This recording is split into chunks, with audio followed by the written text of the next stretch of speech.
देखिए, unified pension scheme new pension scheme से भी ज्यादा बदतर और खराब है और ये देश के कर्मचारियों के साथ एक बहुत बड़ा धोखा है। और इस पेंशन स्कीम से आपने देश के अर्धसैनिक बलों को निकालकर बाहर कर दिया।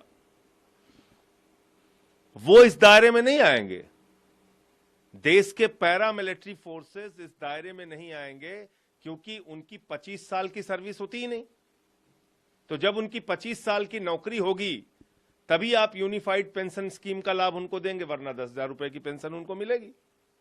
दूसरी बात इसमें क्या है कि जब से आपने अपनी नौकरी शुरू की, मान लीजिए आपने 40 साल नौकरी की, तो हर महीने आपका 10% सैलरी से कटेगा पेंशन के नाम पे, और उसके बाद पूरा पैसा सरकार अपने पास रख लेगी। मान लीजिए 1 लाख की सैलरी है, 40 साल आपने नौकरी की, कभी 2 लाख होगी सैलरी आगे बढ़ के आपकी, कभी 3 लाख होगी। जितना पैसा आता है 10% के हिसाब से वो पूरा का पूरा पैसा सरकार रख लेगी अपने पास। उसके बाद क्या करेंगे? अंतिम के 12 महीने जो हैं उसका एवरेज निकालकर 6 महीने की तनख्वाह आपको कैश में दे देंगे और फिर ये कह रहे हैं कि एवरेज सैलरी निकाल के आपको आधा पेंशन देंगे। पहले तो आपने एक बहुत बड़ा अमाउंट कर्मचारियों का मार लिया, लाखों रुपए जो अपनी पूरी जिंदगी में उनकी 10% कटौती के नाम पे इकट्ठा होगा।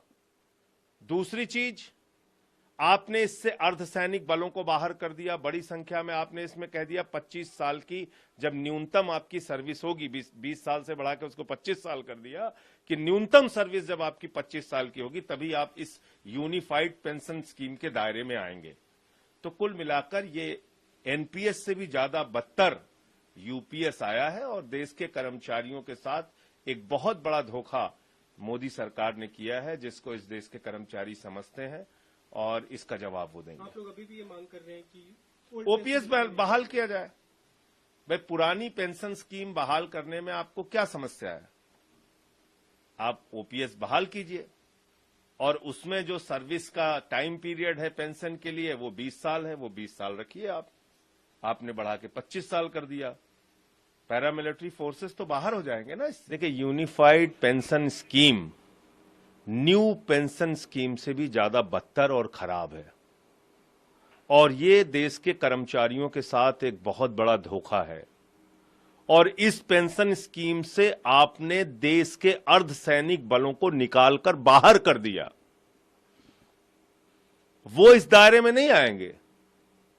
देश के पैरामिलिट्री फोर्सेस इस दायरे में नहीं आएंगे क्योंकि उनकी 25 साल की सर्विस होती ही नहीं।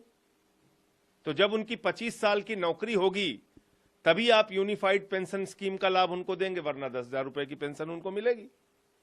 दूसरी बात इसमें क्या है कि जब से आपने अपनी नौकरी शुरू की, मान लीजिए आपने 40 साल नौकरी की, तो हर महीने आपका 10% सैलरी से कटेगा पेंशन के नाम पे, और उसके बाद पूरा पैसा सरकार अपने पास रख लेगी। मान लीजिए 1 लाख की सैलरी है, 40 साल आपने नौकरी की, कभी 2 लाख होगी सैलरी आगे बढ़ के आपकी, कभी 3 लाख होगी।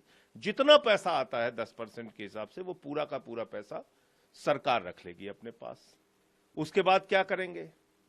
अंतिम के 12 महीने जो हैं उसका एवरेज निकालकर 6 महीने की तनख्वाह आपको कैश में दे देंगे और फिर ये कह रहे हैं कि एवरेज सैलरी निकाल के आपको आधा पेंशन देंगे। पहले तो आपने एक बहुत बड़ा अमाउंट कर्मचारियों का मार लिया, लाखों रुपए जो अपनी पूरी जिंदगी में उनकी 10% कटौती के नाम पे इकट्ठा होगा। दूसरी चीज, आपने इससे अर्धसैनिक बलों को बाहर कर दिया बड़ी संख्या में। आपने इसमें कह दिया 25 साल की जब न्यूनतम आपकी सर्विस होगी, 20 साल से बढ़ा के उसको 25 साल कर दिया कि न्यूनतम सर्विस जब आपकी 25 साल की होगी तभी आप इस यूनिफाइड पेंशन स्कीम के दायरे में आएंगे। तो कुल मिलाकर ये एनपीएस से भी ज्यादा बदतर यूपीएस आया है और देश के कर्मचारियों के साथ एक बहुत बड़ा धोखा मोदी सरकार ने किया है, जिसको इस देश के कर्मचारी समझते हैं और इसका जवाब वो देंगे। आप लोग अभी भी ये मांग कर रहे हैं कि ओपीएस बहाल किया जाए। भाई, पुरानी पेंशन स्कीम बहाल करने में आपको क्या समस्या है? आप ओपीएस बहाल कीजिए और उसमें जो सर्विस का टाइम पीरियड है पेंशन के लिए वो 20 साल है, वो 20 साल रखिए आप। आपने बढ़ा के 25 साल कर दिया। पैरामिलिट्री फोर्सेस तो बाहर हो जाएंगे ना इससे। न्यूज नेशन अब व्हाट्सएप पर खबरों के ताजा अपडेट के लिए न्यूज नेशन के इस क्यूआर कोड को स्कैन करें।